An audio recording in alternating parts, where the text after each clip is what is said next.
सुप्रभात बच्चों, आपको हम पाठ 11 3 सवाल का शब्दों का खेल करा रहे थे। इसके हमने आपको 2 प्रश्न करा दिए थे और अब है प्रश्न नंबर 3 और 5 करने के बारी।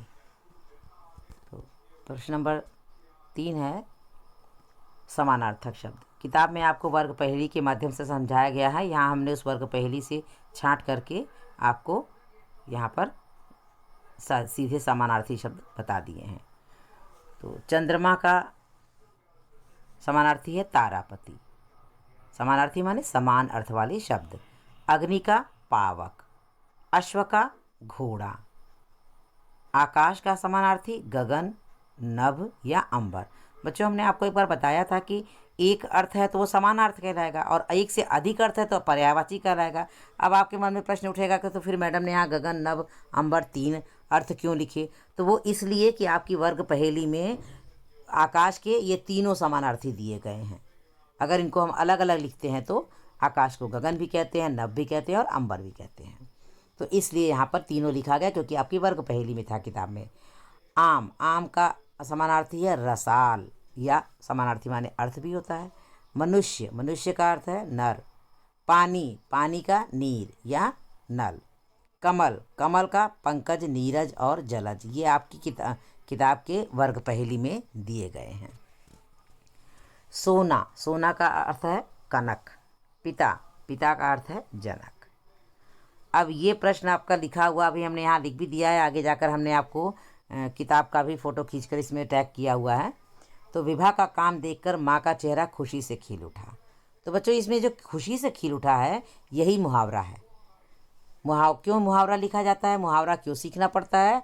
तो उसका कारण है कि मुहावरों के प्रयोग से हमारी भाषा सुंदर बन जाती है, पढ़ने वाले को और सुनने वाले को आनंद आता है। रिक्त स्थानों पर उचित मुहावरों का प्रयोग करो। आगे रिक्त स्थान है, वाक्य दिए हुए गए हैं, उन वाक्यों के आधार पर आपको उसमें मुहावरे भरने हैं। तो हमने दिया हुआ है, लेकिन हमने क्या किया, पहले मुहावरे लिखकर उनका अर्थ लिख दिया है। तो देख लेते हैं कौन कौन से हैं मुहावरे। पहला मुहावरा है सिर पर पैर रखकर भागना। तो इसका अर्थ क्या हुआ? बहुत तेजी से भागना। घोड़े बेचकर सोना अर्थात निश्चिंत होना। पेट में चूहे कूदना माने अत्यधिक भूख लगना। दांतों तले उंगली दबाना माने आश्चर्यचकित होना। अब ये देखो, हमने कहा था ना, हमने आपको जो है किताब का फ़ोटो खींचकर हम भेजेंगे। इसमें प्रश्न आपका लिखा हुआ है जो हमने पहले लिखा था। अब हम लोग सीधे चलते हैं आपके वाक्यों पर, खाली जगहों पर। सिपाही को देखकर चोर सिर पर पैर रखकर भाग गया। अब यहाँ पर आपको कहेंगे कि सिर पर पैर रखकर भागना लिखा हुआ है बच्चों, लेकिन जब इसको वाक्य में बदलने लगते हैं तो भागना नहीं लिखेंगे। सिपाही को देखकर चोर सिर पर पैर रखकर भागना, भागना नहीं करेंगे, भाग गया, यहाँ ये परिवर्तन होगा। ठीक है। अचानक सामने शेर को देखकर उसके हाथ पांव फूल गए।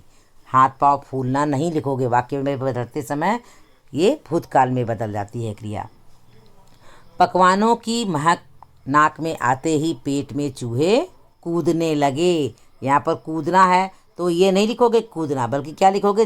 कूदने लगे। नट को पतली रस्सी पर चलते देखकर लोगों ने दांतों तले उंगली दबा ली। दबाना मत करना, दबाना को शब्द को, क्रिया को, इसकी क्रिया को बदल देना यहाँ पर। परीक्षा समाप्ति के दिन वह घोड़े बेचकर सोया। घोड़े बेचकर सोना नहीं, वो तो मुहावरा है, घोड़े बेचकर सोना। अब उस मुहावरे को वाक्य के आधार पर आपको क्रिया को बदलना पड़ेगा, तो सोना की जगह हो जाएगा सोया। ठीक है ना बच्चों? उम्मीद करते हैं आपको समझ में आ गया होगा। धन्यवाद। आज के लिए इतना ही।